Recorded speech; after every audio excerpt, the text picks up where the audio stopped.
नमो आयर्याणं नमो आयर्याणं नमो उवज्जायाणं नमो वज्रायाणं नमो लोये सव्वसाहुणं नमो लोये सव्वसाहुणं ऐसो पंचनमुक्कारो ऐसो पंचनमुक्कारो सर्वपावपणासनो सर्वपावपणासनो मंगलाणं च सव्वेसिं मंगलाणं च सर्वेसिं पद्मं हवै मंगलम् सर्वं हवै मंगलम् ओम नमो भगवते वासुदेवाय ओम नमो भगवते वासुदेवाय ओम नमः शिवाय ओम नमः शिवाय जय सच्चिदानंद जय सच्चिदानंद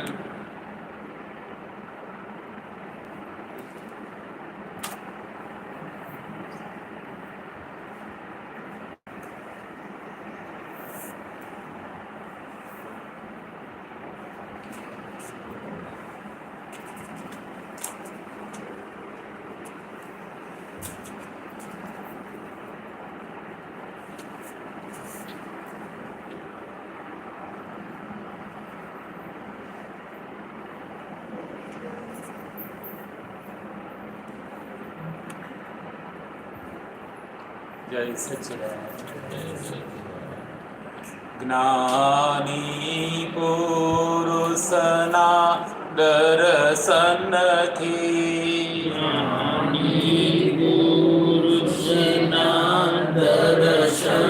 थी पापो भस्मीभूत થઈ જાશે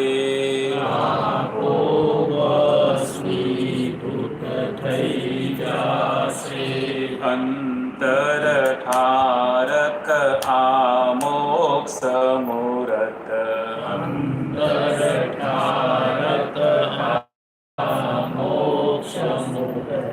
વિદેહથી મોક્ષે લઈ જાશે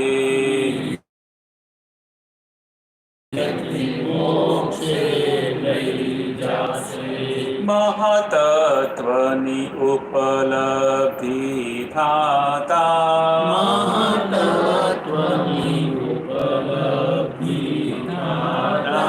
મુક્તિ સુખ જીવતા વર્તાતા જગ વિસ્મૃત કર સિદ્ધ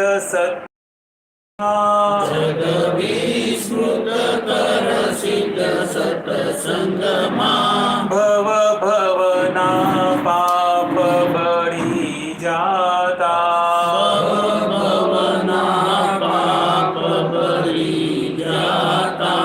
નિકાલી અવસ્થે તીવ્ર કરમ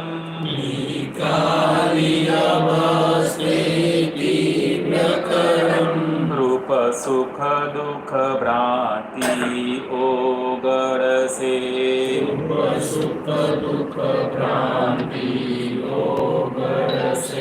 કુદરતી રચનામાં જ્ઞાતા થઈ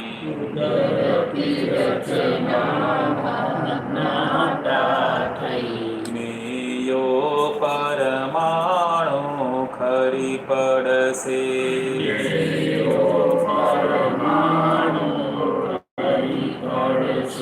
જ્ઞાની પુરુષના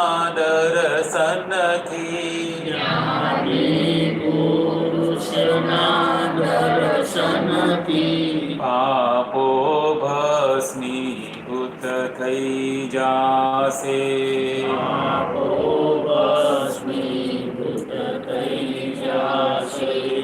પરમાનંદી જ્ઞાતા દ્રષ્ટા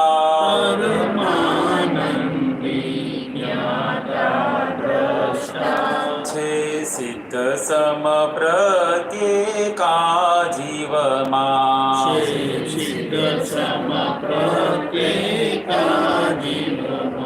જ્ઞાની કિરપે શુદ્ધાત્મ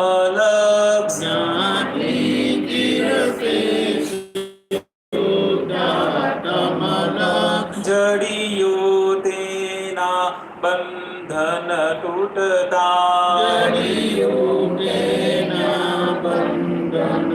છૂટતા સહુને મળજો આ મોક્ષ મિલન સૌને મળજો આ મોક્ષ મિલન જગ કલ્યાણક સુખ વિધાતા કલ્યાણક સુખ વિધાતા સહુ મંગલમાં પરથમ મંગલ સહુ મંગલમાં પરતમ મંગલ પ્રત્યક્ષ પ્રગટ જ્ઞાની પાસે પ્રત્યક્ષ પ્રગટ જ્ઞાની પાસે જ્ઞાની પુરુષના દર્શનથી જ્ઞાની પુરુષના દર્શનથી પાપો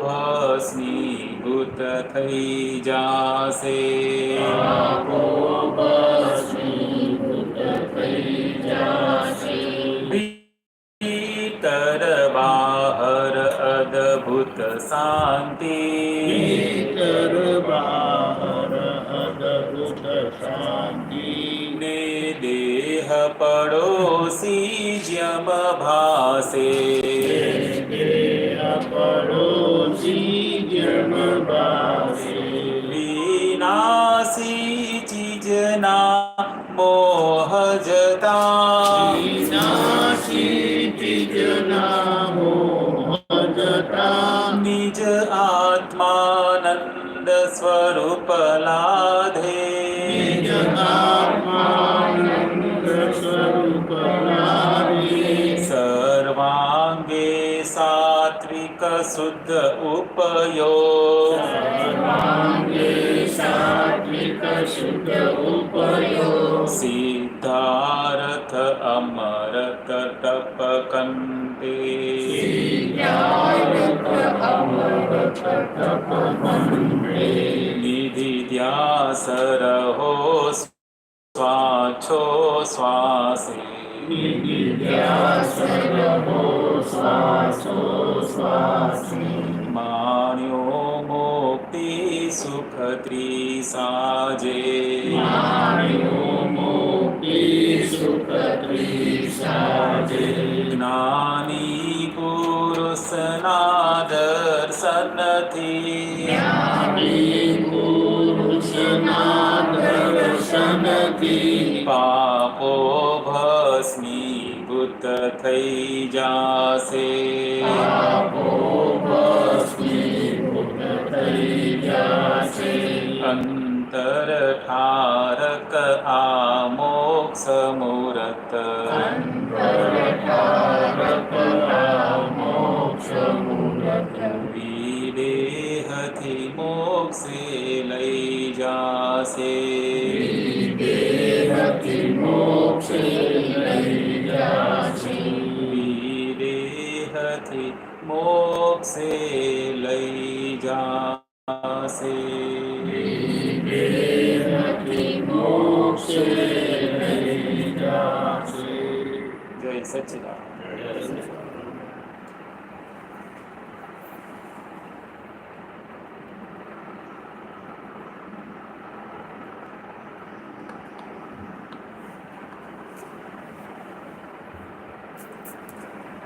જય સચ્ચિદાનંદ જય સચ્ચિદાનંદ જય સચ્ચિદાનંદ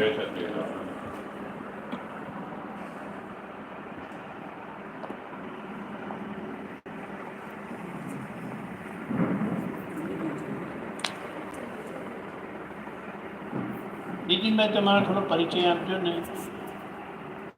આપણે તો જય સચ્ચિદાનંદ જય સચ્ચિદાનંદ આપણે ટૂરમાં જોડ્યા હતા સંગત શિખરજી રાઈટ રાઈટ અમે બંને હતા હા હા હા રાઈટ રાઈટ મારું વતન નવલપુર રણાસણ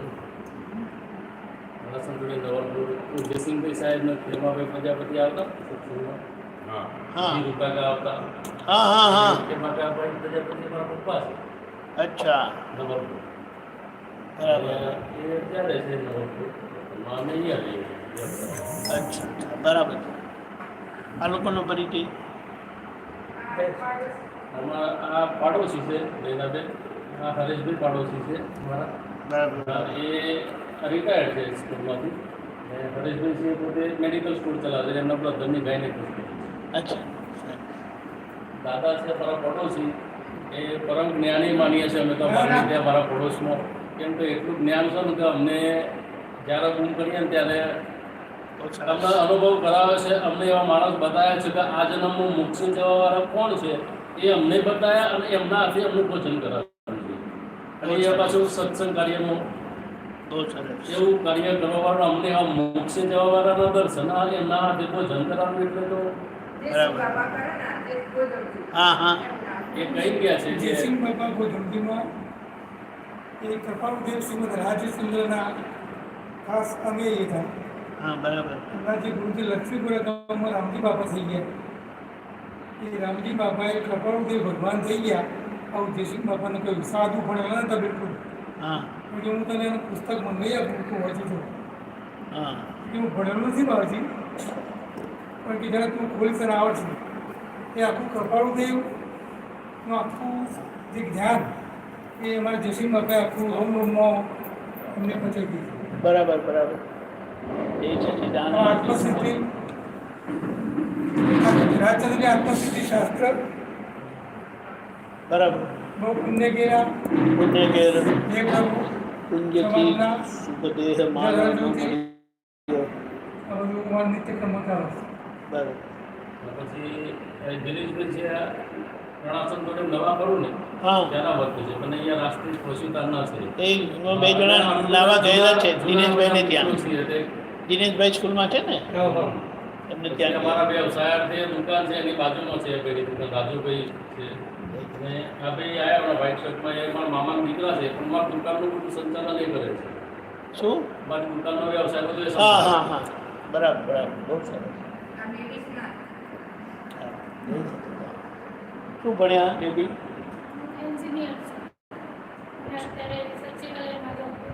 ને એન્જિનિયર કેવા એન્જિનિયર? બાપો છે તે ઝાયડસનો છે. ડૉક્ટર છે? ના એકનો છે મિકેનિકલ એન્જિનિયર છે. હા હા હા. પપ્પા 79 યર્સ 70 જેવી હતી એમનો, પણ કમ્પ્લીટ હેલ્થ ઓછી છે. પણ તમે ફોટો જુઓ ખ્યાલ આવી જાય એમને. બરાબર એ જે કાર્યક્રમ છૂટતા નથી ક્યાંય. બરાબર. એ સતીશભાઈને ફાધર કરા ને કરશન કાકા હતા. આ પણ હા સતીશભાઈ હા. નામ એ છે એમનું. પપ્પા અને મારા નામ કરશન કાકા કરશન કાકા. એ એમના જોડે જોબ કરેલી પપ્પા એને ભણે એમના હાથે. એમને એને કે એમને જ આ જ્ઞાનવિધિમાં એમને જ્ઞાન અપાય ને પછી પપ્પાને ત્યારે તો પછી હતો જ પપ્પાએ નથી. અમારા માટે બી જોરદાર પ્રયાસ કર્યો કે તમે આ જ્ઞાનનો પામો અને આ જ્ઞાન તમને છેક સુધી લઈ જશે, ક્યારે જ કામ છૂટશે નહીં. હવે જે વસ્તુ દાદા ભગવાને કીધી છે ને હું તમને કહું, હા આટલું બધું આ બેકગ્રાઉન્ડ છે આવું સરસ. તો દાદા ભગવાને કીધું કે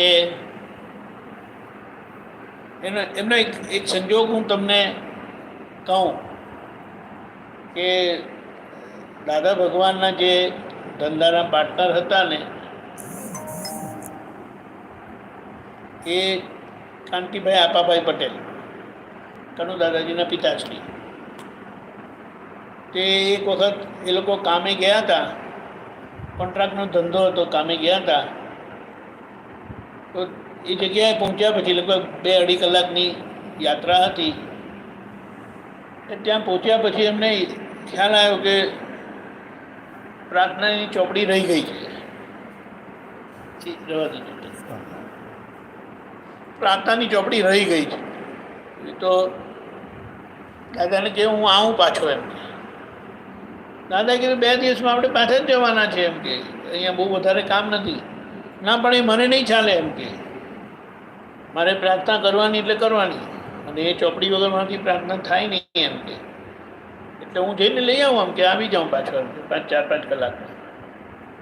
ત્યારે દાદાને પૂછ્યું એમને, તો પછી એમણે શ્રીમદ રાજચંદ્રજીના જે બધા પેલા એ છે ને પ્રાર્થના જે નિત્યક્રમ બતાડે છે ને એ કરતા હતા. એટલે પછી ત્યારે એમણે પૂછ્યું એમને કે આ કોણ ને કરીને પછી હવે આ વાત થઈ એટલે એમને મહત્વ સમજાયું અને એમણે પૂછ્યું પણ ખરું કે જે શ્રીમદ રાજચંદ્રજીએ પ્રત્યક્ષ સદગુરુ યોગની જે વાત કરી છે તે માટે એમણે પૂછ્યું કે ના હમણાં તો હયાત નથી આ. તો એમણે જે એમનું બધું વાંચ્યું ને તો એ વાંચવા પરથી એમણે કીધું કે આ જો હમણાં હયાત હોત ને તો એમના ચરણ કમળમાં બેસી જાત એમ. પણ આજે નથી એટલે હાજર નહીં હોય તો ત્યાં કામ થતું નથી. એટલે પ્રત્યક્ષ યોગ સદગુરુ યોગથી પ્રત્યક્ષ સદગુરુ યોગ નહીં તો આધાર સુપાત્ર. દાદા અત્યારે હાજર નથી પણ આ બધા સુપાત્ર પાત્રો છે તો એ દાદાની વાણી બધાને મળે. એ તો ખરું પણ એની પાછળની એ સમજણ પછી આપું તમને. એટલે પછી એમણે આવું કીધું અને પછી આ એક પ્રસંગ બનેલો. હવે બીજો એક પ્રસંગ એટલે પછી બારે ઘડી દાદા ત્યાં જતા હતા અગાસ. એક વખત આવી રીતે અગાસ ગયા હતા અને ત્યાંના એ લોકોના નિયમ પ્રમાણે એ લોકો સવારે વાંચન કરતા હોય છે કે એકાદ કલાક. હા, શ્રીમદ રાજચંદ્રજીના આશ્રમ અગાસમાં અગાસ ગયા હતા. પછી ચંદ્રકાંત દાદા એટલે જેમના થકી આ જ્ઞાન ખુલ્લું થયું એમના ભત્રીજાના દીકરા એટલે એમના શું કહેવાય પૌત્ર કહેવાય એટલે એમના દાદા થાય એમ કે ને તે એ સાથે ગયા હતા. બીજા એમના નજીકના અરવિંદભાઈ કોઠારીને બધા ગયા હતા જે દાદાને સાથે આમ નોર્મલી આવી રીતે જતા હોય તો જતા હતા સાથે. તો પછી ત્યાં એ બેઠા હતા ત્રણેય જણા પેલા વાંચન કરતા હતા. ભાઈશ્રી કેવું કંઈ કહે છે ને એવું. હા, એ વાંચન કરતા હતા અને કલાક વાંચન કર્યા પછી એ લોકો પાછા રૂમ ઉપર આવ્યા. તો પછી ચંદ્રકાંતભાઈથી રહેવાયું નહીં એમ કે દાદા એમ કે તમે હતા અને એમ કે પેલા વાંચ્યા કરતા હતા. દાદાએ કીધું એમાં શું થયું? ના પણ એમ કે તમે થોડું તમને કહેવા કે તો સારું થાત ને એમ કે. દાદાએ કીધું તમે તો એમ કે એટલે તમે તો સાંભળતા જ રહ્યા, તમે કશું કીધું નહીં. દાદા અહીંયા શું કીધું એ સમજવા જેવી વાત છે. હું મને જ સાંભળતો હતો, મને શું વાંધો હોય? હું મને જ સાંભળતો હતો, એ બોલતો હતો હું બોલતો હતો. એમનો નિર્દેશ હતો. અને બીજા એક સમયે એવી રીતે કોક આવ્યા હતા અને એમાં એક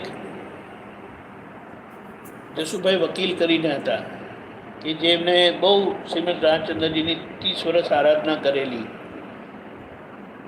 અને આવી રીતે સત્સંગમાં આવ્યા અને પછી ત્યાં દાદાએ કીધું હતું એમને કે તમે જે શ્રીમદ રાજચંદ્રજીને ખોળો છો ને એ આ તમારી સામે બેઠા છે એમ કરીને એમને કહી દીધું. અને એ પણ પછી સમજી ગયા. એમની જોડે બહુ પ્રશ્ન કર્યા એમણે, બહુ પ્રશ્ન કરેલા. અને પ્રશ્ન કર્યા પછી શ્રીમદ રાજચંદ્રજી પેલું જાડું વચનામૃત છે ને તે લઈ આવ્યા હતા એક દિવસ. દાદા થકી એમને જ્ઞાન મળેલું જે શ્રીમદ રાજચંદ્રજીએ 3 જણાને બોધ આપેલો ને, 4 જણાને, તે એવી રીતે. તો એમણે કીધું કે દાદા તમે આ મને વિધિ કરી આપો, પ્રાર્થના કરી આપો કે પછી તમારા લીધે શ્રીમદ રાજચંદ્રજી મને પ્રત્યક્ષ થયા એટલે આ હું એમનું આ જ્ઞાન ઉતારી શકું એમ કરી દાદા એમને વિધિ કરીને આપી. અને પછી એમને કીધું કે આને ઝાલી નહીં પડતા, કારણ કે આપણે આગળ જવાનું છે. પ્રત્યક્ષ સદગુરુ યોગથી તે પમાય એમ છે, અને એ તમને પ્રાપ્ત થયેલું છે એના આધારે. કારણ કે જે આજના જ્ઞાની પુરુષ હોય ને એમની ઉપસ્થિતિથી, એમની હાજરીથી આગળ થયેલા બધા જ અવતારો પ્રગટ થઈ જાય છે. એટલા માટે શ્રીમદ રાજચંદ્રજીએ કીધું હતું કે હું આ કાળનો રામ કે મહાવીર જ છું. તો લોકોએ વિકલ્પ કરેલા, હું આ કાળના હું રામ છું ને હું જ મહાવીર છું એમ કરીને એમણે એ જ્યારે કીધું, લોકોએ એમની ટીકા કરી હતી, આડું બોલ્યા હતા અને કાંકરી ચારી કરી. આવી રીતે મને દાદાએ પુસ્તક આપ્યું હતું શ્રીમદ રાજચંદ્રનું. એમાં આ આખી જ આપણે જે મને વાત કરી એ બધી જ એમને 900 અવતારનું જ્ઞાન હતું. એમને 52ના ઝાડ ઉપર ચડીને અગ્નિ સંસ્કાર બી જોયા હતા, અને ત્યાર પછી એમને ટૂંકમાં આખું જ સરસ 7 વર્ષની ઉંમરે 900 ભાવનું જ્ઞાન થયું બરાબર. ભવાણીયામાં. 900 કરોડના ક્યાં જશે ને એનું જ્ઞાન થયું ને એવા જ્ઞાની પુરુષ દાદા ભગવાન. દીપકભાઈનું મકાન મેં જોયેલું છે ભવાણીયામાં. આપણે દીપકભાઈ ખરા ને, હા હા એમનું મકાન ભવાણીયામાં જ છે. હા છે જ, બરાબર. એ તે કામના જ છે. રાઈટ. એમના કાકા અમિતાન કાકાને સર્પ કર્યું છે, એક્સપાયર થઈ ગયા હતા. હા એમના દાદા રાજચંદ્રના દાદાનું નામ હતું પંચાણ દાદા. તો આ મળવું અંદર પડી ગયેલું. તો પેલા બોલે રાજચંદ્ર નાના બાળક 7 વર્ષનું કે દાદા આ કેમ કાકા બોલતા નથી, ચાલતા નથી, હાલતા નથી? એટલે અંદરથી પ્રાણ નીકળી ગયું.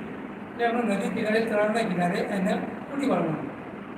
તો એને મને બધાનું તો પંચાણ દાદા કે આ છોકરો સંસારમાં હે તો અગ્નિસાર કરતી બીજ હા તો એને ના પાડ્યો. તો છોને મને એકલા 52ના ઝાડ પર ચડ્યા એ જોયું બધું. અને અગ્નિ સંસ્કાર જો આપ્યા તો મહાવીર સ્વામીની ચોકી હતી. મહાવીર સભામાં બેઠા રહે. બરાબર. 900 અવતારનું જ્ઞાન એ સમય થયું. અને એવી રીતે એમણે આગળ કહેતા કીધું, શ્રીમદ રાજચંદ્રજીએ પોતાની માટે કીધું કે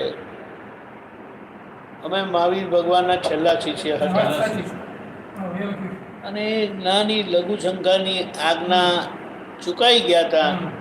તેનું કહે કે હમણાં લગી અમે આ જન્મમાં ગબડીને આવ્યા. કરવા ગયા ને એ સમયે મહાવીર સ્વામીનો સત્સંગ ચાલતો હતો. તો સૈનિક રાજા અને તેલના રાણી એ બંને જણા સભામાં આવ્યા. તો સૈનિક રાજાનું એટલું બધું દિવ્ય રૂપ હતું.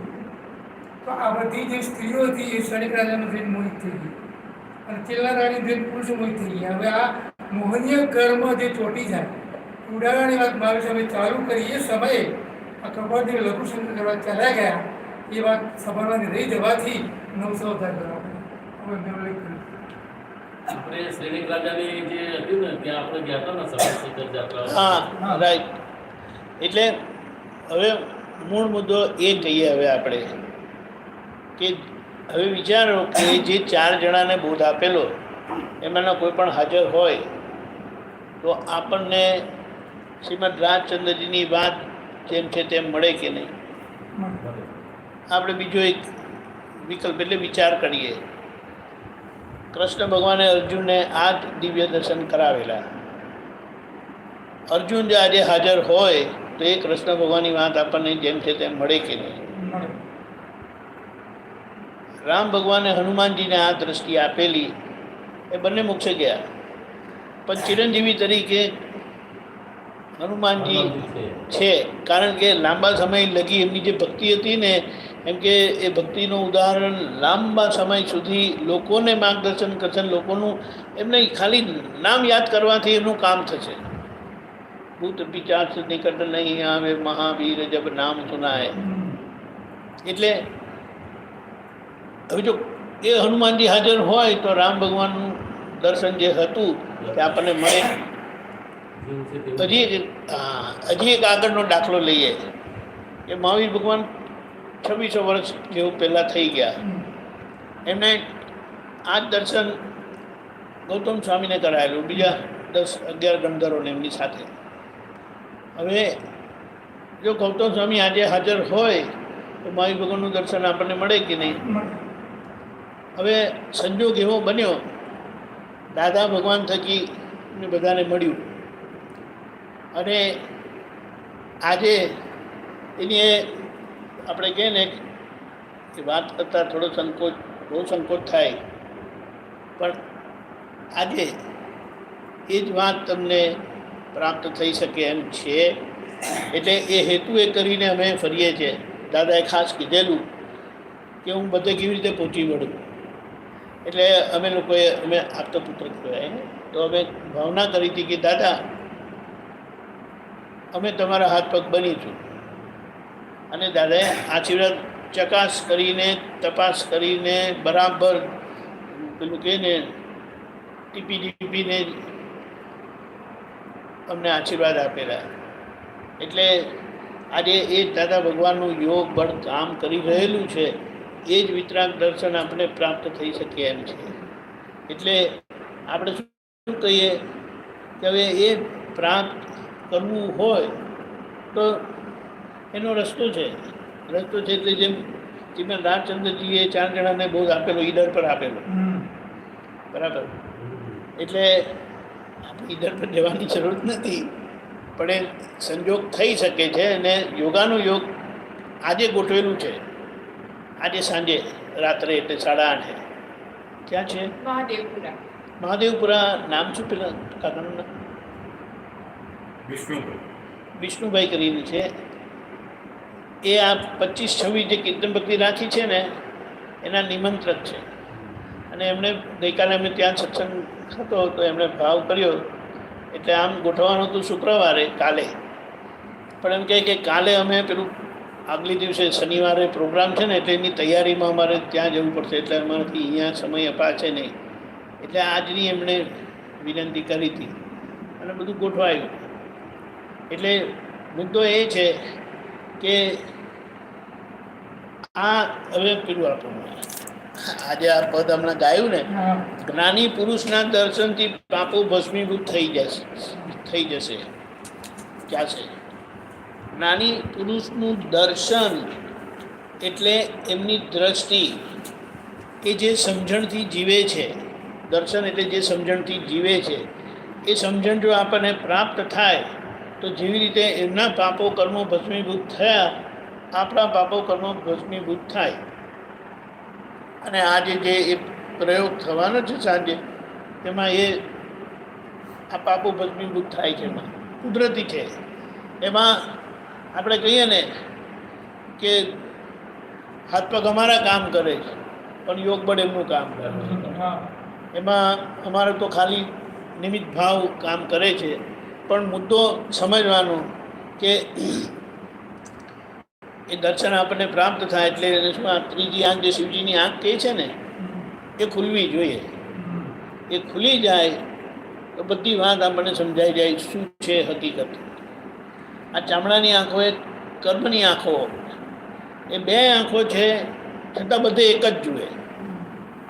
કઈ રીતે કે ત્યાં નીતિનભાઈ જ છે. બિપિનભાઈ જ છે. પણ જે કચરાભાઈ જ છે. કારણ કે આ આંખની પાસે ભેદ વિજ્ઞાન નથી, બરાબર. અને આ ત્રીજી આંખ જે શિવજીની આંખ છે એ ભેદ વિજ્ઞાન દ્રષ્ટિવાળી આંખ છે. અને એ ખુલી ગઈ તો એક હોવા છતાં 2 દેખાય. કે આ બહારનું ખરું પેકિંગ વિનાશી છે અને અંદર ભગવાન અવિનાશી છે. આ બહારનું પેકિંગ બિપિનભાઈનું વિનાશી છે, અંદર અવિનાશી ભગવાન છે. એટલે બધે 2 દ્રષ્ટિ એ જુએ. એ દ્રષ્ટિ કાયમ વ્યાપ્ત રહેવી. અને જ્યાં બી આપણે જઈએ ને ત્યાં આગળ આપણને કોઈનામાં એ આત્મા દેખાય, ભગવાન સ્વરૂપ દેખાય. અને આ ખોલ્યું છે એ તો ટેમ્પરરી છે એવી ફિલિંગ શું રહ્યા કરે. અને જ્ઞાનમાં રહેવાય નહીં એવા આશીર્વાદ જોઈએ છે. એટલા માટે જ પહેલી તો એ પ્રાપ્ત થવું જોઈએ, ત્યાં આંખ ખોલવી જોઈએ. હવે આંખ ખુલી ગયા પછી થોડો પરિચય માંગે. કારણ કે કૃપાથી ખુલે છે ને. જેમ આપણે પપ્પાએ મહેનત કરીને આપણને શું કહે ગાદી મળી હોય, ધંધો મળ્યો હોય, તો હવે પપ્પાએ કેટલી મહેનત કરીને શું કરીને આ આખું છે ને ઊભું કર્યું તે તો આપણને કેવી રીતે ખબર પડે. એટલે પપ્પા જોડે સરખી રીતે રહીને સમજીને આપણે હવે એમની સમજણે ચાલ્યા જઈએ તો આગળ વૃદ્ધિ થાય. નહીં તો જો એમની સમજણે નહીં ચાલે તો આ જે આખું તંત્ર છે તે પડી ભાંગે.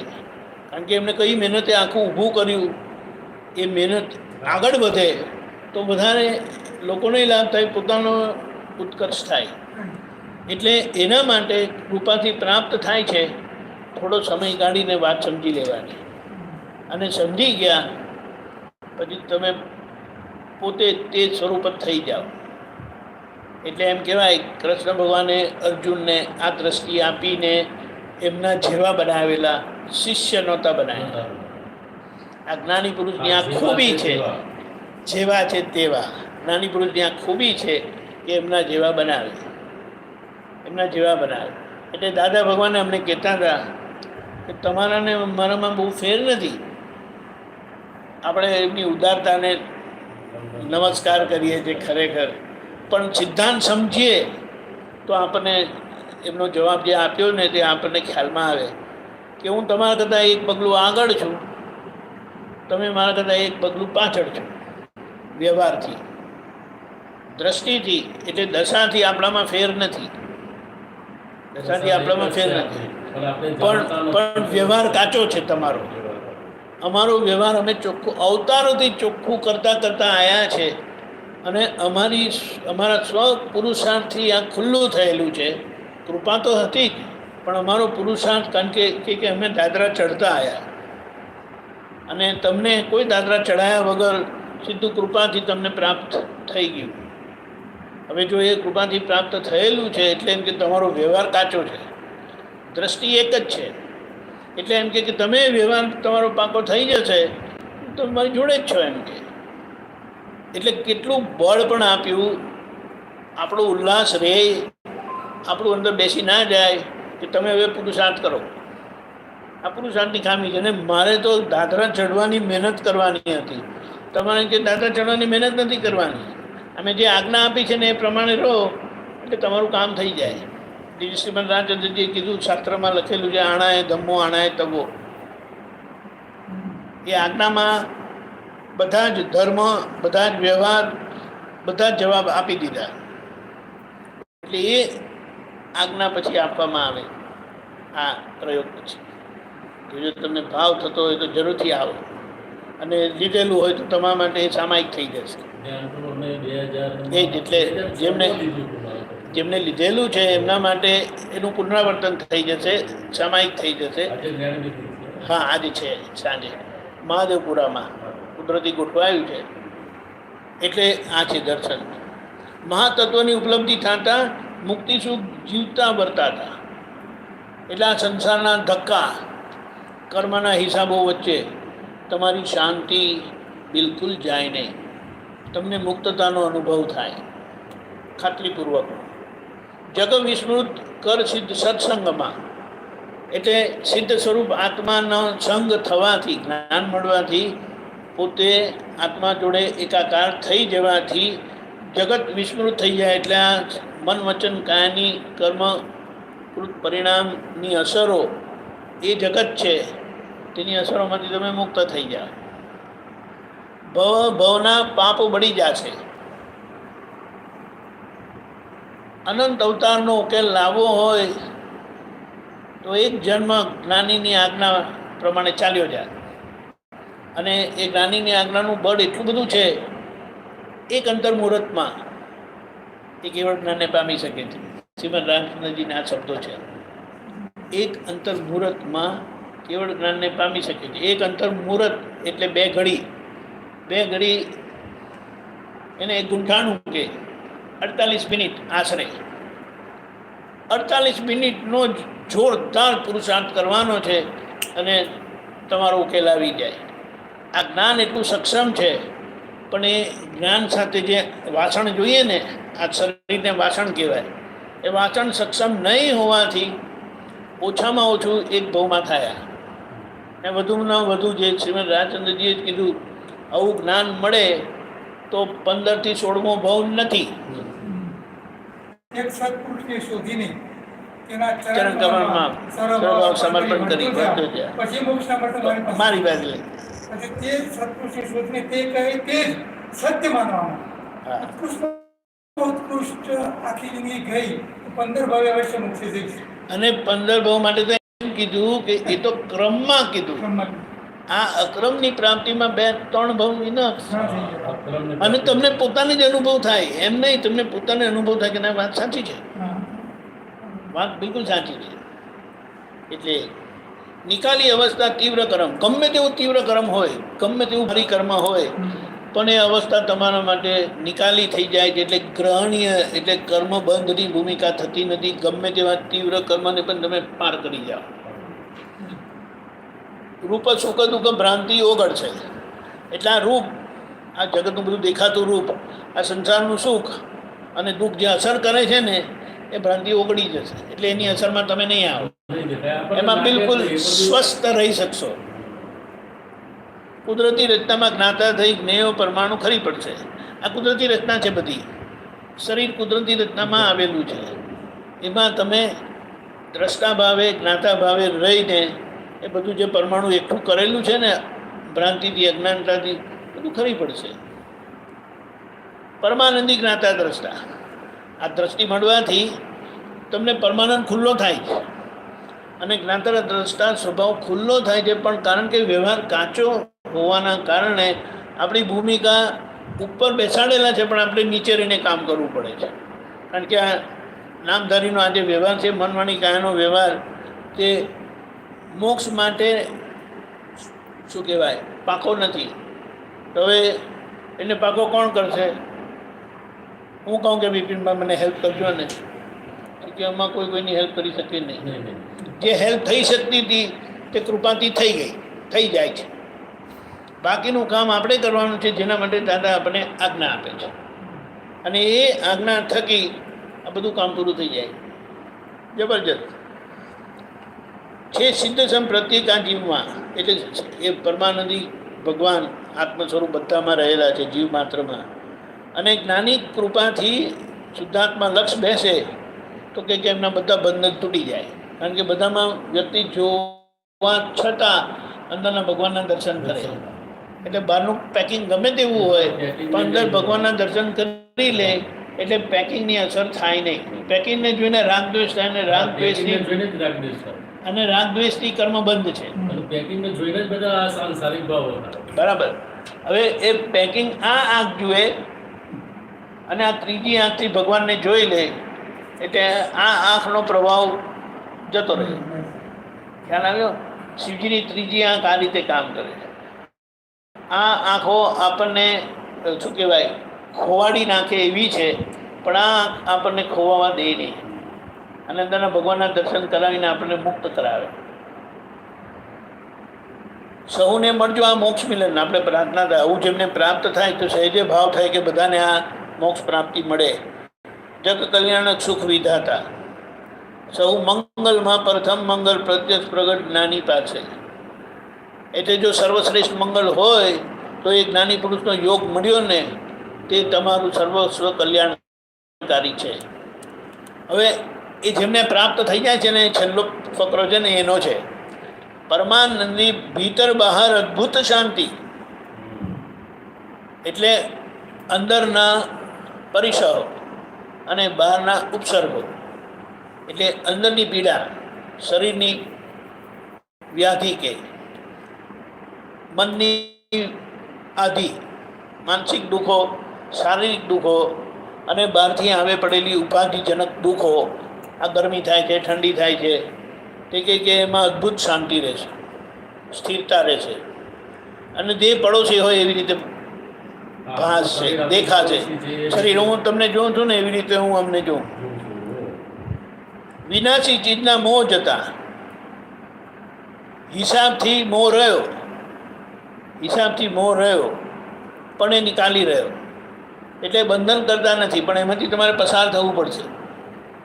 એ રસ્તામાંથી, એ મોહવાળા સંજોગોમાંથી પસાર થવું પડશે. એને ચારિત્ર મોહ કીધો. ચારિત્ર મોહ એટલે બંધન કરતા મોહ નથી, પણ એ ખાલી થતો વીટાયેલો, અજ્ઞાનતામાં વીટાયેલો મોહ ખાલી થાય ત્યાં દ્રષ્ટિથી સંપૂર્ણ ખાલી થઈ જાય. જવું છે જય સચ્ચિદાનંદ. નીચે આત્માનંદ સ્વરૂપ લાગે એટલે આવી રીતે એનો ઉકેલ લાવતા આ મોહ અસર કરે નહીં અને આત્માનંદનો સ્વાદ તમને આવે. સર્વાંગી સાત્વિક શુદ્ધ ઉપયોગ.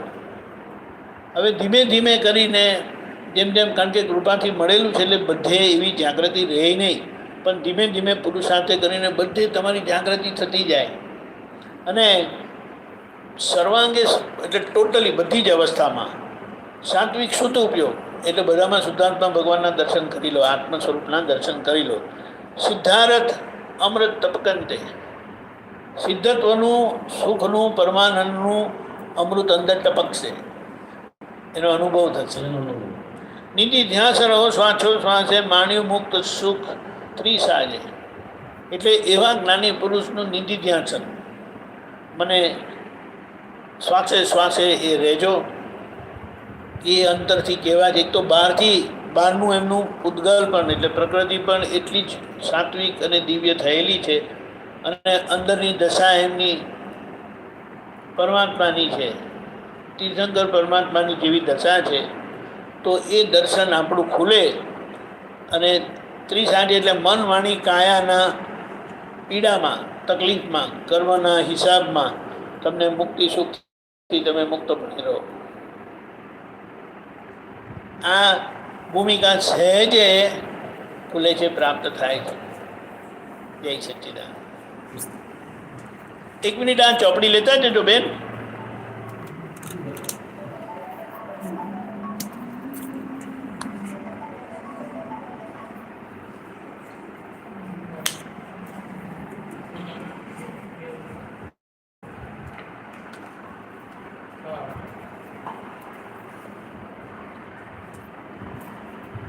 એટલે આવું છે, બોલો. અને આજે એક વસ્તુ બહુ સારી એ થઈ છે, એ દાદાની જ કૃપા છે કે જે સમાધાન આપણે ખોડીએ છીએ ને તે આપણને મળી જાય. એટલે વાત કરજો. ઘણી વસ્તુ આપણે વાંચેલી હોય પણ એની સમજણ આપણને પડેલી ના હોય, એ બની શકે છે. પણ એ દાદા એ બધા ફોડ પાડેલા છે.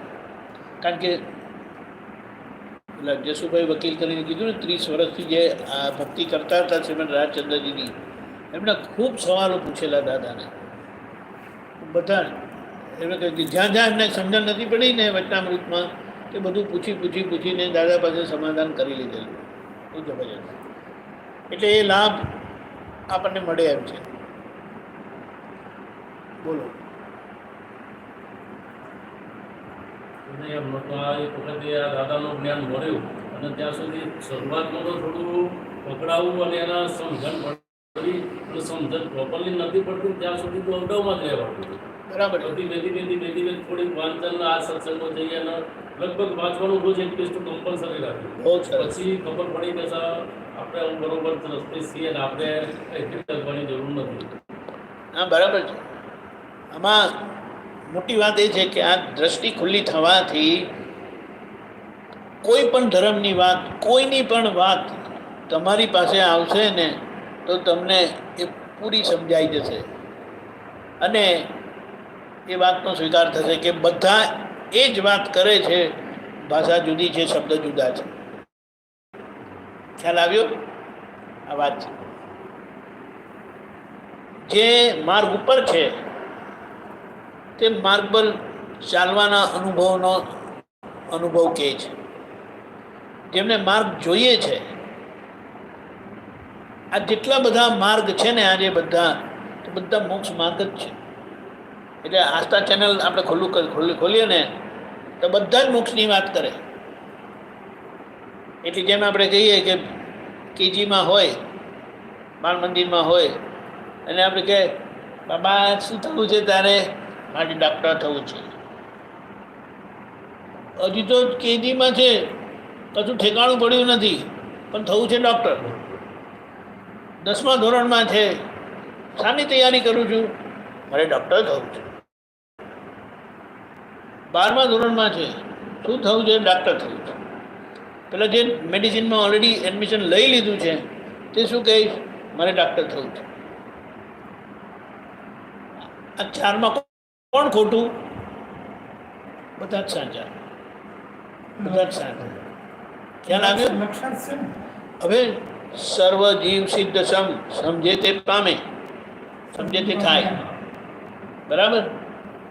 હવે ભારતના મનુષ્ય એટલે તો મોક્ષને માટે જ એમનું જીવન છે, અને અહીંયા ધક્કા ખાયા કરે છે અને ભડકે છે કે આ માર્ગે ગયા તો આપણા સંસારનું સુખનું શું.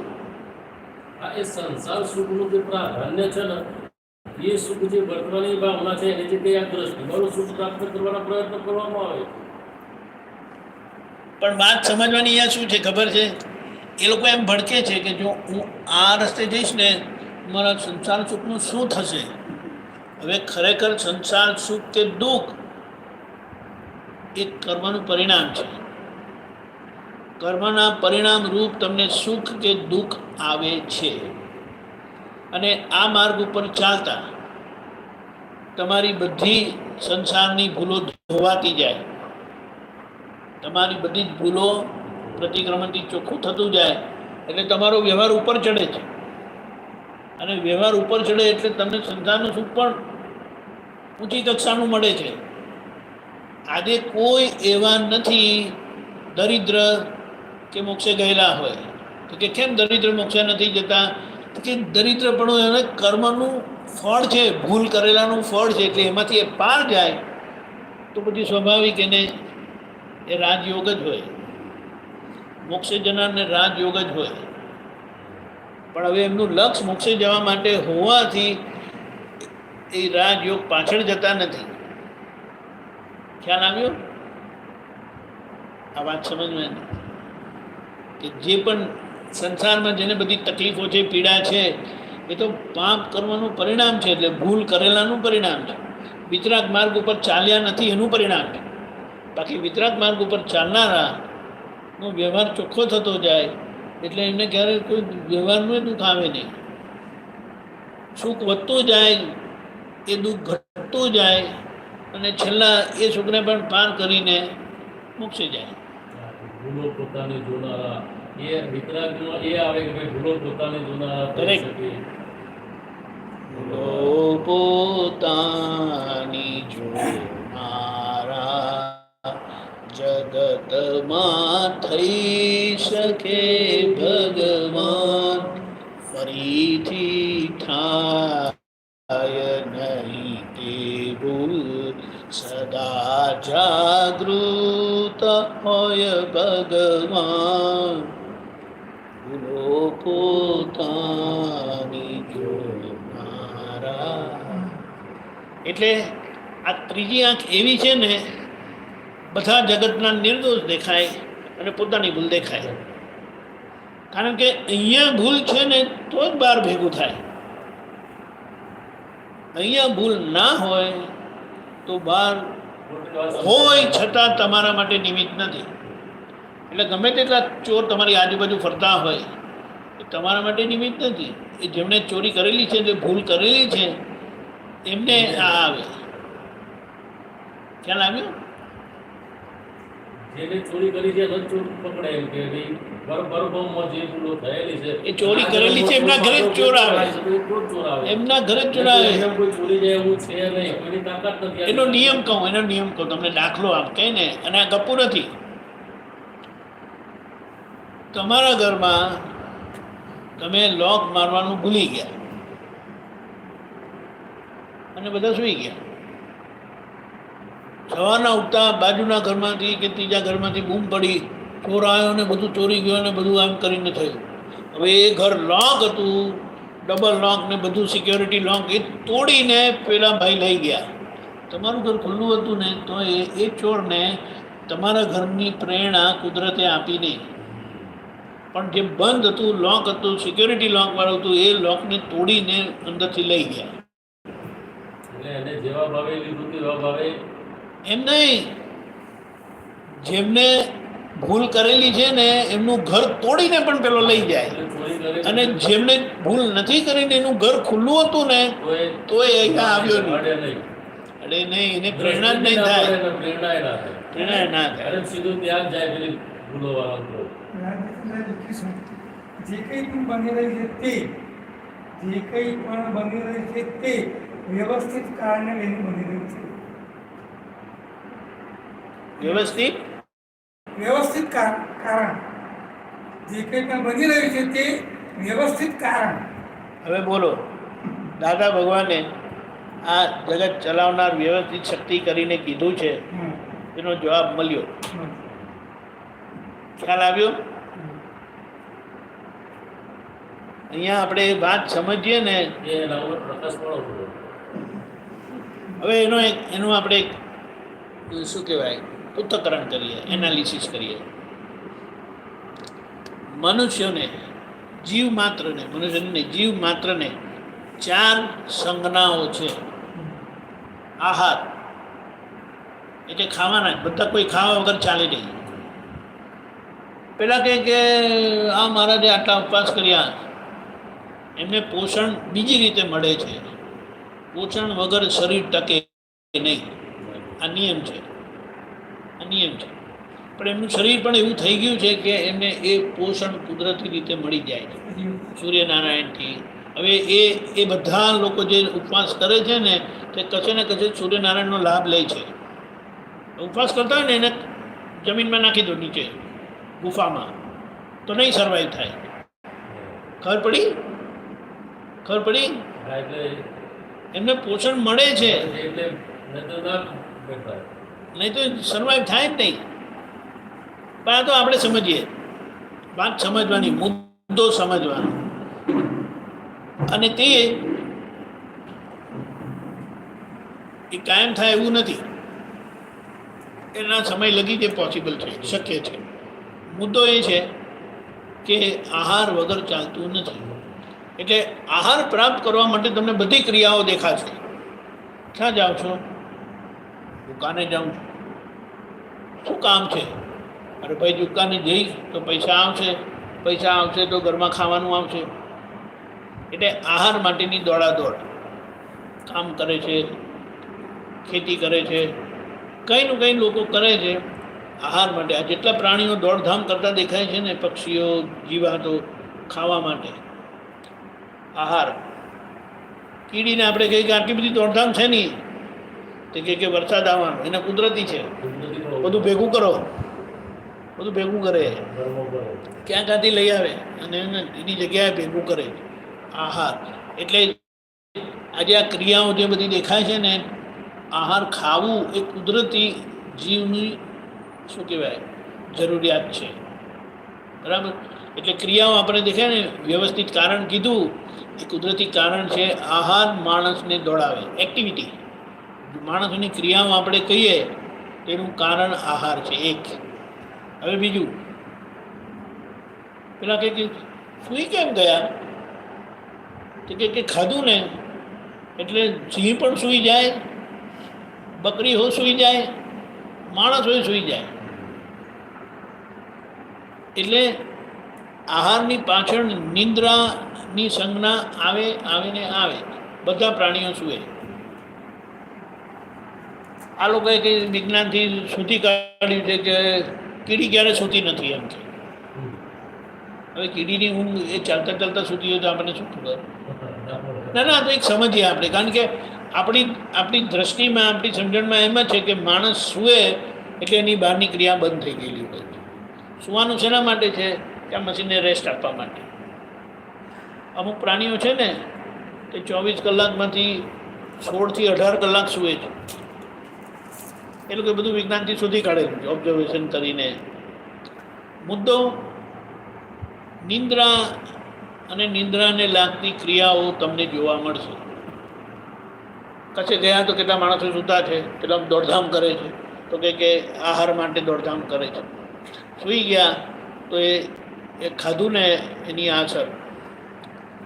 પછી બધા પ્રાણીને ભય છે, ભય સંજ્ઞા. તમે આ ઘરમાં કેમ રહો છો? એ ઘરમાં કેવું ઓપન કેવી રીતે રહેવાય? ખુલ્લામાં આપણી સુરક્ષા ક્યાં છે? એટલે એ સુરક્ષાના હેતુએ કરીને આ ઘર ને ઘરની ક્રિયા, એટલે આ પછી આ સિવિલ એન્જિનિયર ને એવા બધા થાય, એ લોકોનું કામકાજ ચાલે. ખબર પડી? આહાર, નિંદ્રા, ભય, આ બધા પ્રાણીઓને ભય છે કે મોટા પ્રાણી નાના પ્રાણીને ખાય. એટલે નાના પ્રાણી એકદમ એલર્ટ જ રહે. જો વાંદરા નહીં હોય ને એમને એમ એવું આમ પેલું કે ને બુદ્ધું જેવું બેસેલું નહીં હોય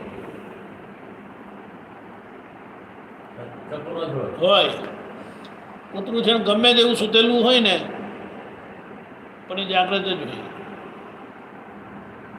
ઘરમાં આવી ગયા પછી એ કૂતરા પકડી જાય એનું કુદરતી પણ જતું રહે છે. એટલે ત્યાં આપણે આવ જાવ કરીએ ને ત્યાં કરીને જુએ પણ કારણ કે એના સંજોગો બદલાઈ ગયા છે ઘરના. એટલે પેટ કૂતરા હોય છે ને તે બહારના કૂતરા કોઈ પણ પ્રાણી તમે જુઓ એ જાગ્રત જ હોય, એલર્ટ જ હોય. કારણ કે ભય સંજ્ઞા હોય, આપણને ભય સંજ્ઞા છે અને ભય સંજ્ઞાથી આપણે રક્ષણ કરવા માટે આપણી ક્રિયાઓ છે, પ્રક્રિયાઓ છે એમ કહીએ. એટલે આહાર, નિંદ્રા, ભય.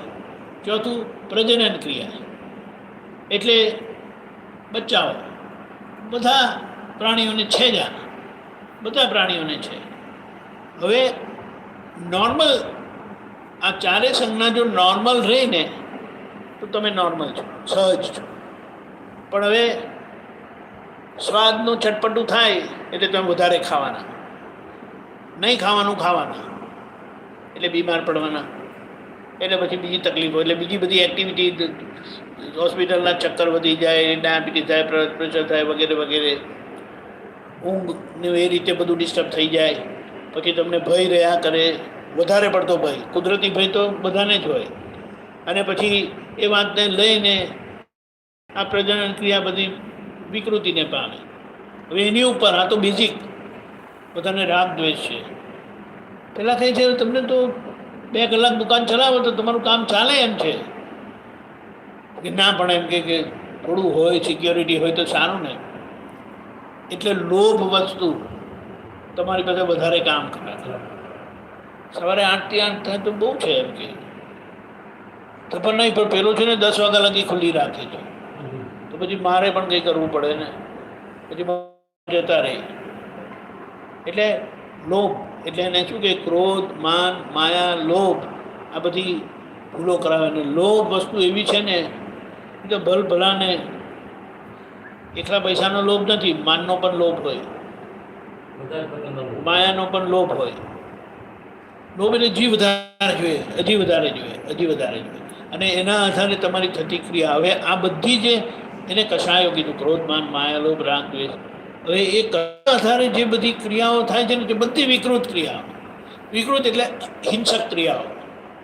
એટલે ભગવાનનું પેલું મહાવ્રત ભંગ થાય જ એટલે એના માર ખાવા જ પડે. કુદરતી જીવે ને એને માર ખાવો નથી પડતો. આ વાત સમજવાની. હવે જે એમાંથી નીકળી ગયા, એમની ક્રિયાઓ બધી સંકુચિત થતી જાય.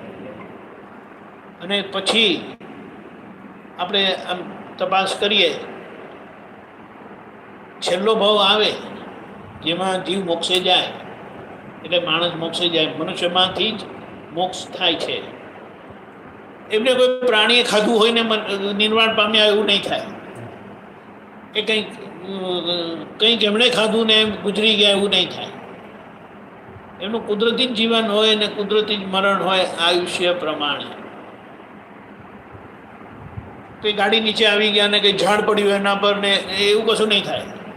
કારણ કે એ આપણે એમ કે તો સંજોગ નથી, પણ સંજોગ વ્યવસ્થિત કારણ જે કીધું ને એ જબરજસ્ત જવાબ કીધો. એમાં કૃપાળુજીના ગામમાં એક વ્યક્તિ ઓછી મામલે એક્સપાયર થઈ ગયો. કૃપાળુજીને પૂછ્યું કે આ લોકો કેમ ઓછી મામલે એક્સપાયર થઈ ગયું? કે આપણે ઘડિયાળની ચાવી ભરીએ ને તો ચાવીના જેટલા ઓટા હોય એટલા ઓટા પૂરતી ભરીએ તો વ્યવસ્થિત ચાલે. પણ વધારે ઓટો ભરી દઈએ તો સ્પ્રિંગ છટકી દેવાનો ભય. ઘડિયાળનું સ્પ્રિંગ છટકી તો એ ઘડિયાળ ફેંકી દેવી પડે, એવું એમનું બન્યું. બરાબર છે. એટલે અહીંયા આપણે આ વાતને સમજી લીધી ને તો હવે ખબર પડે કે વ્યવસ્થિત એટલે શું. ખ્યાલ આવ્યો? જે આ પૂતગલમાં અજ્ઞાનથી, ભ્રાંતિથી જે આ બધી આડી અવડી ભાવના થઈ, અજ્ઞાન ભાવ કહે ને, અજ્ઞાન ભાવ એટલે એના જે ક્રોધમાન માયાલોભ થયા તે 4 સંજ્ઞા તો તમારી પાસે ક્રિયા કરાવે જ. આહાર, નિંદ્રા, ભય ને મૈથુન તો કરાવે જ. પણ એની સામે આ વધારે પડતી પ્રક્રિયા લોકોને દોડધામ જે દેખાય છે તે આ કસાયોના કારણે છે. અને એ આ પ્રકૃતિમાં ભૂલ થયેલી છે. એક કર્મ એટલે ક્રિયાનો ભાગ તમારી અંદર સુસુપ્ત રીતે કર્મરૂપે વીંટાયેલો તમારી પાસે એવી ક્રિયા કરાવે. તમારે એને પછી એવી પ્રેરણા પણ થાય, હું આમ કરું, હું આમ કરું, હું આમ કરું. ખ્યાલ આવ્યો? એટલે વ્યવસ્થિત કારણ એટલે કે એનું ગણિત છે કર્મ. અને એના પર તો ગણિતાનું વાત શું કહે છે? ગણિતાનું યોગ. ગણિતાનું યોગ કરીને આખું મોટું શાસ્ત્ર છે કે જે કર્મનું ગણિત તમને એનું વિજ્ઞાન ખુલ્લું કરે. અને દાદાએ આમ જ આપી દીધું. વિતરાગ પુરુષોએ આપણને આમ જ આપી દીધું. ને એ આ ત્રીજી આંખ છે ને એ બધા જવાબ આપણને આપે. હવે બોલો છે કે નહીં મધ્યની વાત? એટલે આપણે કહેવાય પેલા એમ કે મહાવીર ભગવાન જતા હોય અને બે જણા ઝઘડતા હોય તો મહાવીર ભગવાનને ગૂંચ ઊભી નહીં થાય કે પેલો એને કેમ મારે છે. કે પેલો મારે છે કેમ કરીને એને ખબર નથી આ મારવાનું પરિણામ શું છે. એટલે કે પેલા કેમ માર ખાય છે તો કે ભૂલ કરીને આવેલા છે ને એટલે એને માર ખાવો પડે છે. એનાથી કંઈ થાય એમ નથી, કંઈ થાય એમ નથી. હા, સંજોગો ઊભા થાય કે એને માર પડે. એટલે ભગવાન બંનેની પરિસ્થિતિ જોઈને વિતરાગ ભાવે રહે કે આમાં હું ક્યાં હસ્તક્ષેપ કરું. કુદરતી રચનામાં મારે હસ્તક્ષેપ કરવા જેવું શું છે? વ્યવસ્થિત કારણ જ્યાં છે આ ક્રિયા માટેનું, તો મારે હવે કંઈ કહેવાનું કરવાનું રહેતું જ નથી. ખ્યાલ આવ્યો? પણ હવે આવી રીતે કોઈ જોયે ને તો એકદમ ભાવુક થઈ જાય. નહીં, એ માર્ગ ઉપર આપણે છીએ, એ વાત સમજવાની છે. એ માર્ગ ઉપર આપણે છીએ કે આ બધી ભાવુકતાને ઓળંગવાની છે, ચંચળતાને. ક્રિયાઓ તો બધી આ રીતે થયા જ કરવાની છે. પછી આપણે ઘરની હોય કે બહારની હોય, પણ આપણે તો નિમિત્ત બાબત જોઈને. છતાં તમારા ઘરમાં કંઈ તોફાન થતું હોય અને તમે કહે કે હું તો વિતરાગ ભાવે રહું છું તો માર પડશે. કે જાઓ બહાર જાઓ. વિતરાગ ભાવે રહેવું હોય તો અહીંયા નહીં રહેવાનું. અમે તો રાકેશવાળા છે, તમારે જાઓ બહાર. એટલે આપણો ક્યાં નિમિત્ત ભાવ શું છે ને એ સમજી લેવાનું. અને જ્યાં તમારી પાસે કુદરત અપેક્ષા રાખે છે એ વ્યવસ્થિત કારણમાં આવે. ખ્યાલ આવ્યો? દાખલા તરીકે તમારા ઘરમાં કંઈક થયું તો બેન અપેક્ષા ના રાખે કે તમારે આમ કરવું જોઈએ, આમ કરવું જોઈએ, આમ નહીં કરવું જોઈએ કરીને. અને તમે જો ના કરો તો પતી ગયા પછી કે આવો હવે તમને હું જોઈ લઉં. ખબર પડી? એવી જ રીતે એમની પાસે જે અપેક્ષા છે તે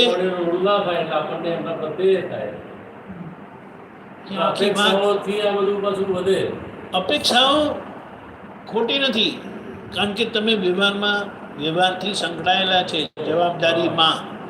એટલે એ અપેક્ષા રાખે તો એ ખોટી નથી. તમે પતિ થયા, જેવી રીતે બોલ્યું છે જેવી રીતે જોવાય રીતે અપેક્ષાઓ ઊભી થાય. અપેક્ષા એક પરિણામ રૂપ સ્થિતિ છે. જેમ તમે પપ્પા છે તો છોકરાઓ તમારી પાસે અપેક્ષા ના રાખે, સ્વાભાવિક છે. પણ એ અપેક્ષા તમારા કર્મનું પરિણામ છે, એ પરિણામ રૂપ આવે છે. હવે એનો દાખલો લઈએ. ભગવાનનો છેલ્લો ભાવ હતો મહાવીર ભગવાન. એ તો ઘરમાં હતા, મહેલમાં હતા, અને એમનો ટાઈમ આવ્યો કુદરતી. એટલે દેવો ઇન્દ્ર મહારાજ એમને પ્રસ્તુત થયા, પ્રભુ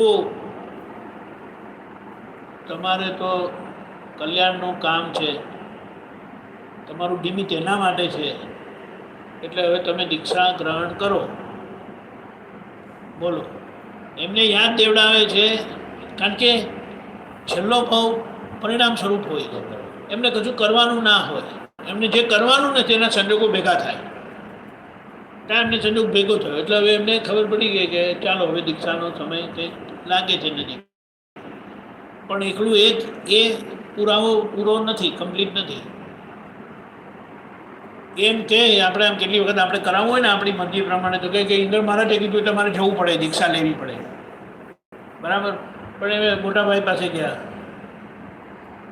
મારેથી દીક્ષા લેવાય? તો મોટા ભાઈ કીધું થોડો જ સમયમાં પિતાશ્રી ગયા છે, હવે તમે પણ જશો તો અમને બહુ દુઃખ થશે. તો એમણે પૂછ્યું કેટલો સમય? એમણે 2 વર્ષનો સમય આપ્યો. 2 વર્ષના સમયને એમણે માન્ય રાખીને 1 વર્ષ પછી જે એમનું પ્રક્રિયા હોય દીક્ષાની, એને એમ કહેવાય કે વર્ષી દાન કરે. જે મુખ્ય દીક્ષા લેનાર હોય ને, અને હવે તીર્થંકર પરમાત્મા હોય થવાના છે, એમનું વર્ષી દાન ચાલુ થયું. એટલે 1 વર્ષ લગી એ દાન આપે. તેમનો એ પ્રક્રિયા ચાલુ થઈ ગઈ. એમને કેવળ જ્ઞાન થઈ ગયું. તો કહે કે હવે કેવળ જ્ઞાન થઈ ગયું એટલે મારે વાત કરવાની છે, તો મારે બધું કરવું પડશે. નહીં, એમને નહીં કરવાનું. એને સમો શરણ કે વ્યવસ્થા બોલ તે દેવો રચે છે. હવે જોવાની વાત એ છે કે મહાવીર ભગવાન જોડે એમનો એ કર્મનો હિસાબનો એક શું કહેવાય એક અવસ્થા હતી કે એમના પહેલાં સમો શરણમાં કોઈ માણસ નહીં. હવે બોધ પામે, માણસો જ બોધ પામી શકે. માણસ સિવાય કોઈની પાસે કેપેસિટી નથી સમજવાની, ગ્રહણ કરવાની. એક પણ માણસ નહીં. બીજા બધા હતા, પ્રાણીઓ હતા, વનસ્પતિઓ હતી, દેવો હતા. સૂર્યનારાયણ તો પોતે આવી ગયા એમ કે એમના વિમાન જોડે. એટલે કે ભગવાનની હાજરીમાં અંધારું થઈ ગયું દિવસે. એ પણ એક અપવાદમાં વર્ણન આપેલું છે કે સૂર્યનારાયણ ભગવાનની સભામાં વિમાન સાથે હાજર થઈ ગયા હતા. એટલો બધો ભાવ બધાને, પણ માણસો કોઈ હતા નહીં. હવે કહે કે હવે આનો જવાબ શું લાવવાનો? ભગવાને એમ કે ભગવાનને ટેન્શન ના થયું. હા, હું તીર્થંકર થઈ ગયો ને કેવળ જ્ઞાન થઈ ગયું ને કોઈ માણસો આવતા નથી, મારે શું કરવું? એમને કંઈ કરવાનું નહીં હોય, પણ જોવાનું કર્મનો હિસાબ કેવો કે સમૂહ શરણ ભગવાનની દેશના. એટલા માટે એમ કે એમની દેશના નિષ્ફળ ગઈ એમ કરીને કહી. નહીં તો તીર્થંકર પરમાત્મા કેવળ જ્ઞાન થાય અને સમૂહ શરણ થતાં એમના જે પહેલાં જ વચનો નીકળે છે, 3 શબ્દો નીકળે છે, એટલે એમને સહજ બોલાય છે, નીકળે છે. એટલે બોલે છે એમ કરીને આપણે નથી કહેતા. બોલે એટલે જાણે એમને ચોઈસથી મરજીથી બોલ્યા એવી રીતે એમના સહજ શબ્દ નીકળે છે. ઉપનેવા, વિઘ્નેવા અને ધ્રુવેવા, આ 3 શબ્દો બોલે છે ને લોકો આફરીને પોકારી જાય ભગવાનને સમર્પણ, અને થોડા સમયમાં કેવળ જ્ઞાન. હવે એ બોલનારા એમની અંદરની ભૂમિકા અને ભૂમિકા સાથે એ અનુભવ સાથે એમના વચનો નીકળે છે અને સાંભળતા કેટલાય લોકોનું કલ્યાણ. એ સાંભળવા માટે કોઈ માણસો હતા જ નહીં. એ જ આપણે સમજીએ. હવે દેવોને ટેન્શન આવ્યું, ઇન્દ્ર મહારાજને ટેન્શન આવ્યું કે હવે કરીએ શું એમ કે. અને એવું નથી કે ભારતમાં એવા સમર્થ લોકો હતા નહીં. હવે એ સમર્થતામાં ગૌતમ સ્વામી જેમના એમના પટ શિષ્ય થયા હતા એ એમ કહે છે કે 14 પૂર્વનું જ્ઞાન ધરાવતા હતા, શાસ્ત્રનું જ્ઞાન. પણ એમને ખબર નથી કે ભગવાન સર્વજ્ઞ પુરુષ થઈ ગયા અને એમનું સમૂહ શરણ રચાઈ ગયું. તો ઇન્દ્ર મહારાજે કડા કરી. એમ કે ઇન્દ્ર મહારાજે વચ્ચે પડીને હસ્તક્ષેપ કર્યો. ભગવાન તો એમના કેવળ જ્ઞાનમાં જ રહ્યા, મહાવીર ભગવાન. તે ઇન્દ્ર મહારાજ ગયા અને આ બાજુ ગૌતમ સ્વામી આમ જતા હતા. તે બોલતા ગયા, ચાલો ચાલો સર્વજ્ઞ પુરુષના દર્શન કરવા. એમના કાનમાં પડ્યું ને, સર્વજ્ઞ તો હું છું એમ કે. આ કયા સર્વજ્ઞની વાત કરે છે? ખબર પડી એમને અંદરથી. પોતાને ખબર હતી કે હું 14 પૂર્વનું જ્ઞાન ધરાવું છું, એ છે મારી પાસે, ને હું બધું જ બધાનો જ્ઞાતા છું કરીને એનું જાણકાર છું. હવે આ ક્યાંથી આવ્યા? એટલે એમને અંદર ઇન્દ્ર મહારાજે શંકા ઊભી કરી કે સર્વજ્ઞ. હવે એ 14 પૂર્વનું જ્ઞાન ધરાવવા છતાં એમને પોતાને શંકા હતી મોક્ષની, મોક્ષ માર્ગની. બોલો. એટલે એમને કહ્યું બોલો કે જો સર્વજ્ઞ છે ખરેખર સર્વજ્ઞ છે તો મારા પ્રશ્નનું સમાધાન કરશે જ. કારણ કે સર્વજ્ઞ છે એને કંઈ કહેવાની કરવાની જરૂરત નથી. એટલે એ ગયા. જેવા ગયા અને ત્યાં અંદર પ્રવેશ કર્યો ને ભગવાનના વચન નીકળ્યા, આવ ગૌતમ. આપણે કહીએ ને કે આ ભગવાનના શબ્દો સામાન્ય નહોતા, એ કેટલાક કરુણાના, નહીં તો એમને કંઈ બોલવાની જરૂર નથી હોતી. પણ એ કીધું આવ ગૌતમ. આટલું કીધું ને, ફિનિશ. મેં એમને નામ કીધું નથી, એમને ખબર કેવી રીતે પડી. બરાબર. બીજી વાત, ગૌતમ મોક્ષ છે અને મોક્ષનો ઉપાય પણ છે. ફિનિશ. ત્યાં જ સમર્પણ. એમણે જે અંદર નક્કી કરેલું ને કે મારા પૂછ્યા વગર મારા શંકાનું સમાધાન કરવું જોઈએ એમને. તે આ શંકાનું સમાધાન થતાં જ સમર્પણ. હવે એ તે વખતના લોકોની ગુરુ ભક્તિને એ કેવી હશે એ જોવાની વાત છે કે એમની પાછળ એમના જે 500 શિષ્ય હતા ને, એટલે ગુરુ જાય ત્યાં શિષ્યો પાછળ દોડતા જ આવે. એમને તો ત્યારે એવું કશું હતું નહીં કે હું જરા જઈ આવું છું, તમે આવો. એમ કે ગુરુની પાછળ ગયા કે જો એ સર્વજ્ઞ પુરુષની પાછળ ગયા છે તો આપણે જઈએ એમની પાછળ.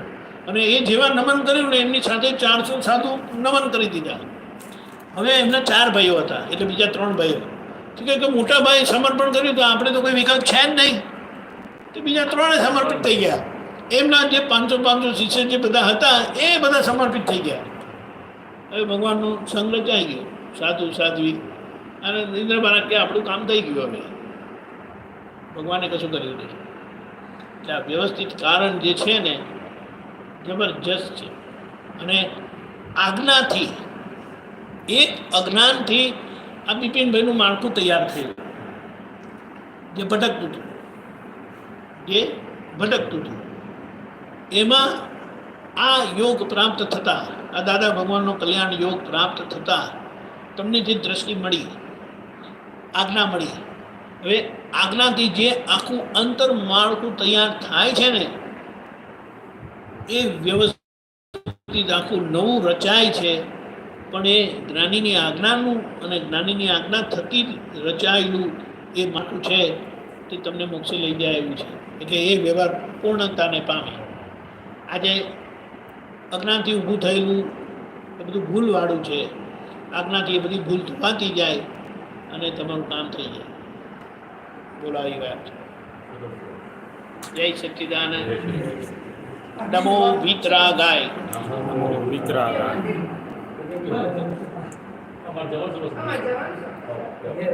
આ સ્વભાવભાઈ 5 મિનિટમાં પતાવીએ જ છે આપણે. નમો વિતરાગાય. નમો વિતરાગાય. હું વિતરાગ ભગવંતોને નમસ્કાર કરું છું, ભગવંતોને નમસ્કાર કરું છું, જેમણે પોતાના રાગ દ્વેષ જીતી લીધા છે જેમણે પોતાના રાગ દ્વેષ જીતી લીધા છે અને વિતરાગ થયા છે.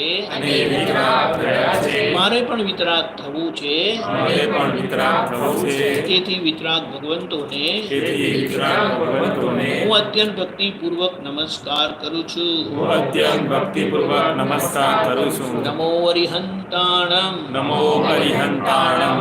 અરિહંત ભગવાન, અરિહંત ભગવાન, વર્તમાન તીર્થંકર વર્તમાન તીર્થંકર શ્રી સિમંદર સ્વામી પ્રભુને, શ્રી સિમંદર સ્વામી પ્રભુને, જેમણે પોતાના આંતર શત્રુઓને અંતર શત્રુઓને ક્રોધ માન માયા લોભ ક્રોધ માન માયા લોભ રાગ દ્વેષ રૂપી રાગ દ્વેષ રૂપી અંતર શત્રુઓને જીતી લીધા છે. અંતર શત્રુઓને જીતી લીધા છે. મારે પણ અંતર શત્રુઓને જીતવા છે. મારે પણ અંતર શત્રુઓને જીતવા છે. તેથી અરિહંત ભગવાન તેથી અરિહંત ભગવાન શ્રી સિમંદર સ્વામી પ્રભુને, શ્રી સિમંદર સ્વામી પ્રભુને પ્રત્યક્ષ દાદા ભગવાનની સાક્ષીએ પ્રત્યક્ષ દાદા ભગવાનની સાક્ષીએ અત્યંત ભક્તિપૂર્વક નમસ્કાર કરું કરું છું. અત્યંત ભક્તિપૂર્વક નમસ્કાર કરું છું. નમો સિદ્ધાણમ નમો સિદ્ધાણમ અનંત સિદ્ધ ભગવંતોને અનંત સિદ્ધ ભગવંતોને જેઓ મોક્ષમાં બિરાજમાન છે,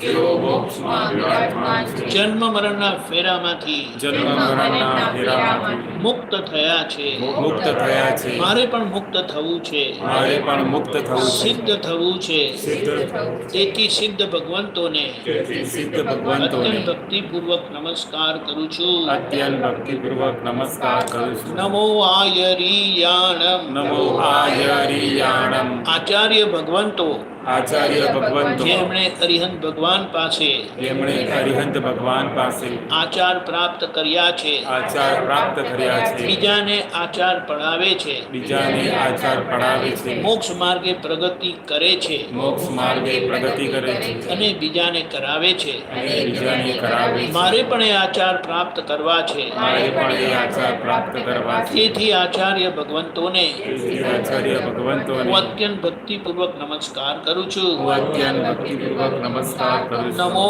ઉપઝાયાણમ નમો ઉપઝાયાણમ ઉપાધ્યાય ભગવંતો ઉપાધ્યાય ભગવંતો જે પોતે મોક્ષનું ભણી રહ્યા છે, જે પોતે મોક્ષનું ભણી રહ્યા છે, આજ્ઞા પાલન કરી રહ્યા છે, આજ્ઞા પાલન કરી રહ્યા છે, બીજાઓનું બીજાઓનું માર્ગદર્શન કરી રહ્યા છે. માર્ગદર્શન કરી રહ્યા છે.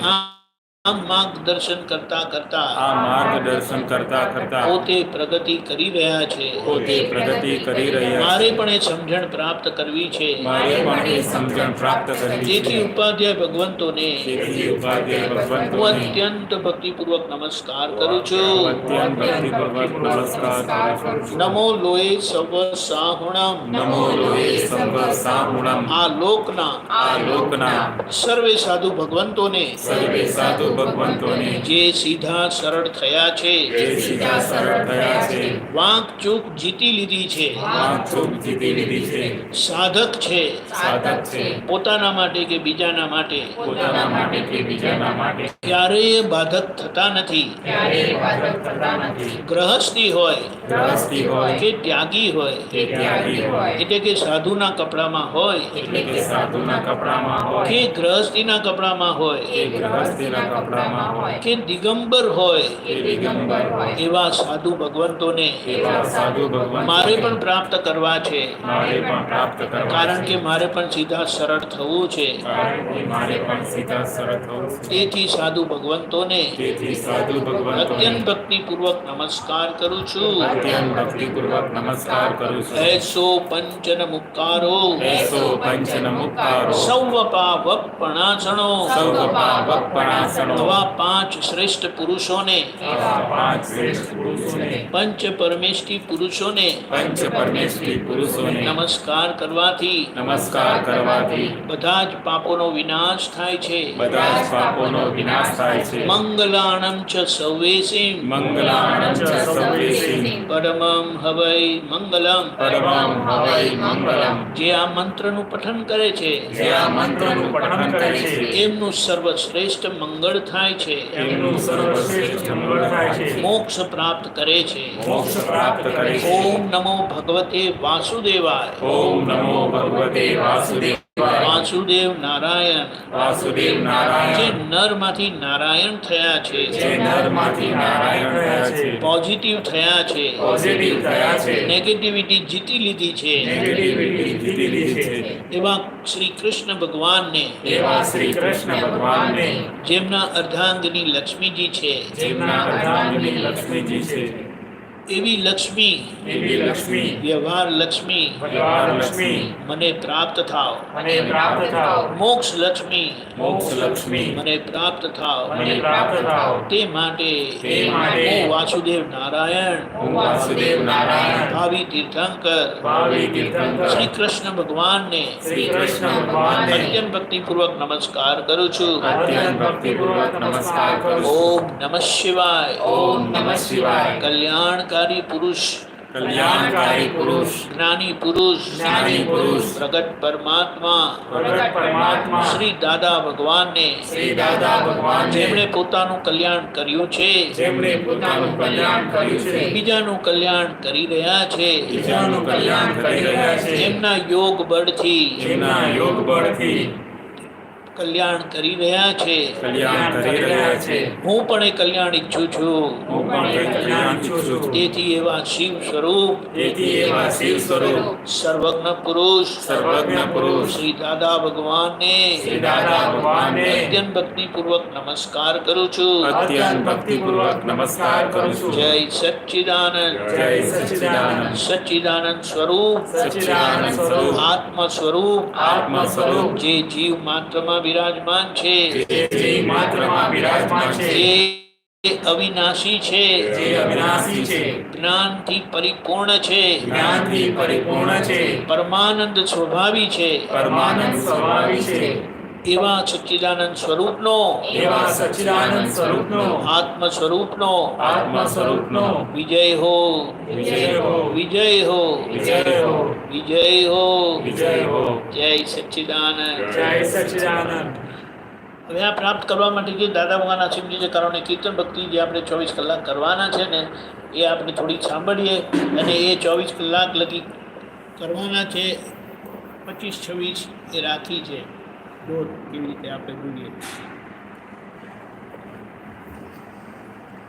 દાદા ભગવાનના અસીમ જય જયકાર હો દાદા ભગવાનના અસીમ જય જયકાર હો દાદા ભગવાનના અસીમ જય જયકાર હો દાદા ભગવાનના અસીમ જય જયકાર હો દાદા ભગવાનના અસીમ જય જયકાર હો દાદા ભગવાનના અસીમ જય જયકાર હો દાદા ભગવાનના અસીમ જય જયકાર હો દાદા ભગવાનના અસીમ જય જયકાર હો દાદા ભગવાનના અસીમ જય જયકાર હો દાદા ભગવાનના અસીમ જય જયકાર હો દાદા ભગવાનના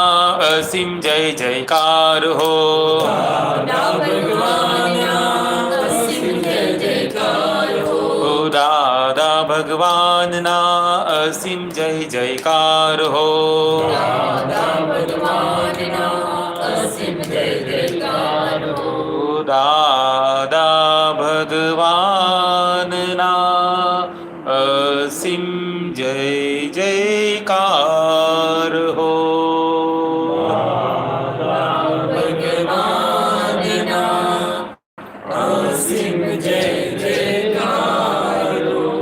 જય સચ્ચિદાનંદ જય સચ્ચિદાનંદ